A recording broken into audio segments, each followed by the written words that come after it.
Clutching her chest, she said, "What's happening? My heart hurts." Chuao. A powerful aura erupted as the system announced, "Ding, Quasi-Emperor Realm." Gu Chang'e smirked wickedly and murmured, "Oh? More rats have come. I'll entertain you." At the hidden pit, the group gathered. The black-robed man said in frustration, "The clues point to Master Ling Yilu's treasure being here." The green-robed lady placed a hand on his shoulder. "Lin Wu, go to the valley and retrieve it. We'll wait here." The pink-robed lady added, "Brother Lin Wu, be careful. You're our hope." He nodded confidently. "Don't worry, I won't let you down." With that, he headed in. As they waited, the pink-robed lady said, "We must obtain the spiritual gourd master's mysterious gourd." The brown-robed man added, "In this war, we already have fewer treasures than their world. If they take this, our situation will worsen." The green-robed lady smiled and said, "I've informed Uncle Lin and Granny Lu Chui. Once they arrive, we'll have more people and won't need to worry about Gu Chang'e as much." Gu arrived and asked, "Oh? What's the origin of that mysterious gourd?" Without realizing, she answered, "It's a treasure refined by a peerless expert over countless years, called the Kill Immortal Gourd." Gu pressed, "Oh? What's its power?" She continued, "It holds unrivaled sword energy, even immortals avoid its edge." Suddenly, realizing who she was talking to, she glanced back, terrified, and shouted, "Gu Chang'e." Gu raised a brow and said, "You know my name?" In an instant, the pink-robed lady and brown-robed man stepped back. The pink-robed lady asked, "Why are you here?" The brown-robed man added, "We left no traces." The green-robed lady stood stiffly and said, "The number one of the younger generation in the upper world." Seeing his hand reach for her neck, she finished with a trembling voice, "Everyone knows him." Gu asked, "You're quite calm. What's your name?" She replied, "Green Pothose." Gu Chang'e grabbed Green Pothose by the throat, lifting her effortlessly. Smiling, he said, "Hello, Green Radish." "Goodbye, Green Radish." The pink-robed lady rushed forward, shouting, "Let her go," but was instantly devoured by the monster, gasping for air. Horrified, Green Pothose watched her companion get eaten while the monster yelled, "Give me a bite. Don't grab it." Ada arrived and swiftly killed the brown-robed man. Green Pothose muttered, but no words came out. Green Granny shouted, "Boy! Let go of my goddess," and launched vines at Gu Chang'e. He calmly called out, "Ada," who cut them down with ease. The black-haired man exclaimed, "Granny Green Chui, their auras might surpass the supreme." Stunned, Green Granny asked, "What? Who are you?" The green-robed lady struggled to say, "Grandma Green." Gu glanced at them and asked, "Your tribe?" She gasped, "Don't, run away." Pointing in fear, the black-haired man stammered, He's the one who descended to the Sea of Boundary Monuments and killed Qing Yang with his Dharma body." Green Granny, horrified, shouted, "What? It's him? Why is he here?" Gu Chang'e chuckled, saying, "So Miss Green Radish is a goddess. It's a pity to kill her like this. I've changed my mind." He then used energy to bind her. Looking at the hole, Gu Chang'e asked, "Do you think Lin Wu will use the treasure to trade your lives?" She realized, "So you've been after the immortal slaying gourd all along." One man shouted, "You're dreaming. The immortal slaying gourd is the most precious treasure. We'll die before letting outsiders have it." A lady added, "We'd rather die than surrender. To get the immortal slaying gourd, you'll have to step over me." Before she could finish, Ada swiftly cut her and others into pieces, asking, "Who else would rather die than surrender?" The others broke into cold sweat. Gu Chang'e calmly replied, "The immortal slaying gourd will be mine sooner or later. Why die rather than surrender?" The blue-robed beauty asked, "Chang'e? Why are you here?" The others whispered, "Is it the same group from before?" One suggested, "No, they seem to know each other." Gu Chang'e was initially nonchalant, but when he saw her, he smiled and said, "Oh? Ing Shuang, clan sister?" She rushed toward him, relieved, saying, "Chang'e, I heard you disappeared after the Demon Slayer conference. I thought you were gone. I'm glad you're safe. Why are you here?" He replied, "Oh, it's a long story. I came here to look for someone." Thinking that he originally planned to get close to Gu Shuang and the Gu family but now saw better opportunities. Another man realized, "So, it's young Master Chang'e of the Gu family." He then thought, "If I use him right, I could secure my place in Taisheng Dongshan." He bowed and introduced himself as Song Yunfei from the Supreme Cave Heaven, praising Gu Chang'e's reputation. Gu Chang'e asked, "Are you a disciple of Taisheng Dongtian?" Song Yunfei confirmed and mentioned the palace master and his men might be in this space. Gu Chang'e casually replied, "Don't bother looking for them, I've already killed them." Song Yunfei was bewildered and asked, "Are you kidding?" Gu Chang'e grabbed Blue-Robed Beauty's shoulder and said, "Chu Hao and the disciples of the Supreme Cave Heaven colluded with the 8 Desolate and 10 regions, committing unforgivable crimes. And you, a Gu family girl, should not be involved in such evil ways. Young people should stay grounded, not take shortcuts." The group whispered, confused, "Chu Hao? Who is that?" One person asked, are we allies with Shangdongshan? Green Robe Lady thought to herself, he's so good at framing others. Is this guy really the leader of the younger generation in the upper world, or is he the biggest disaster? Blue Robe Beauty said to Song Yunfei, now that you've heard what my brother said, please leave. Suddenly, a huge aura burst from the hole, and someone shouted, Lin Wu. The black-robed man emerged, disheveled, saying, the Emperor in heaven will reward those who are thoughtful. I succeeded.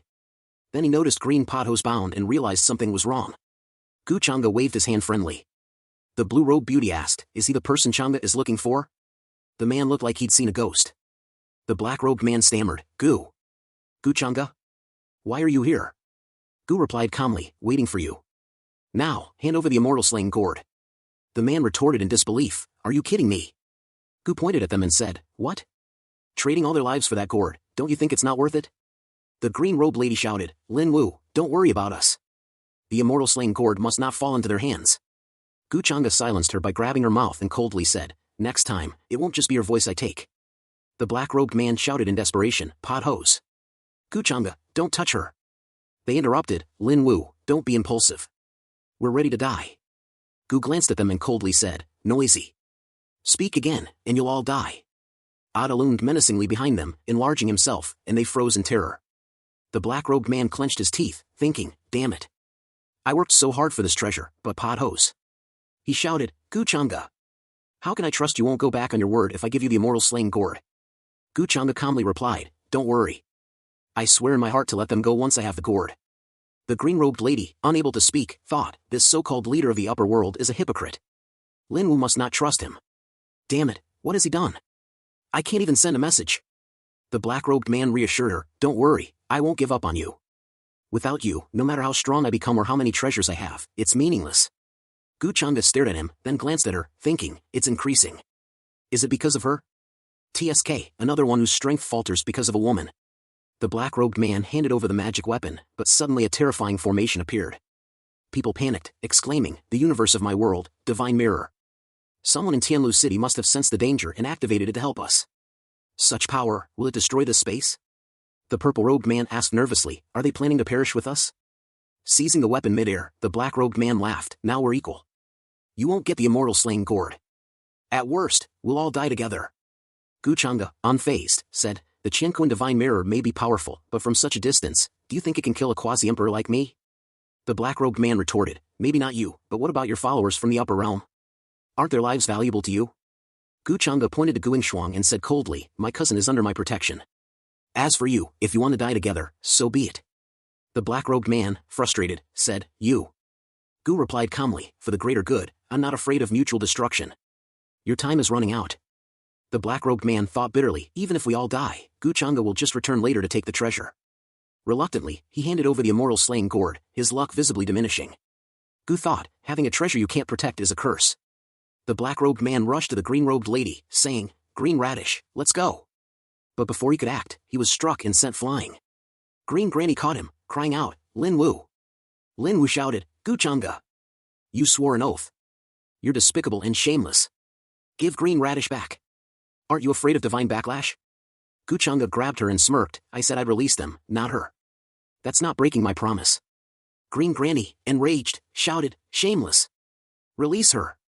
Before she could act, Ada intervened, kicking her aside and saying coldly, this road is blocked.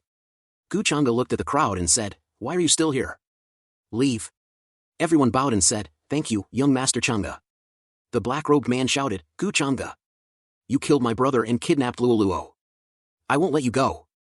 Gu, confused, asked, I killed your brother? Who is he? Lin Xingyang, the man yelled. Gu, unimpressed, replied, never heard of him. Must be insignificant. Then, stepping into the portal, he added, if you want her back, meet me at the Boundary Sea in half a month. As the group teleported away, one consoled the black-robed man, we failed this time. Let's regroup in Tianlu City. The man vowed, I'll save Green Radish even at the cost of my life. On the way back, the group whispered about the Qianquan divine mirror and praised Gu Chang'e's intervention. He dismissed it, saying, it was just a small favor. When asked about his plans, Gu explained, the 8 desolations will retreat to Tianlu City soon. For now, I'll return to the Gu family camp. The final battle hasn't begun yet. Meanwhile, the purple-robed man thought anxiously, Gu Chang'e killed the mansion master. Should I report this immediately? In Tianlu City, elders rebuked Lin Wu, nonsense. That man's strength and cunning are unparalleled. Are you planning to sacrifice more people to save her? Lin Wu argued, if we unite the strongest from the 8 desolations and 10 realms, we can save Green Radish. An elder retorted, the war is too intense to spare resources for one person. You're the Lin family's future, don't act impulsively. Prioritize the greater good. Lin Wu, frustrated, replied, Green Radish is my girl. We've been together since childhood. How can I abandon her? Another elder pointed out, handing over the immortal slaying gourd has weakened our position. Was it right to exchange a treasure for one life? Another elder concluded grimly, she's in Guchanga's hands, there's no hope for her survival. Let this matter rest. Despite their words, Lin Wu thought, this is my fault. But even if I'm torn to pieces, I will save you, Green Radish. On the ship, Guchanga reflects, thinking, it's been less than half a month, and Chan Hongyi's anger is already hard to control. Her recovery is faster than I expected. I need to go in and see what's going on. Subscribe, like, comment, share.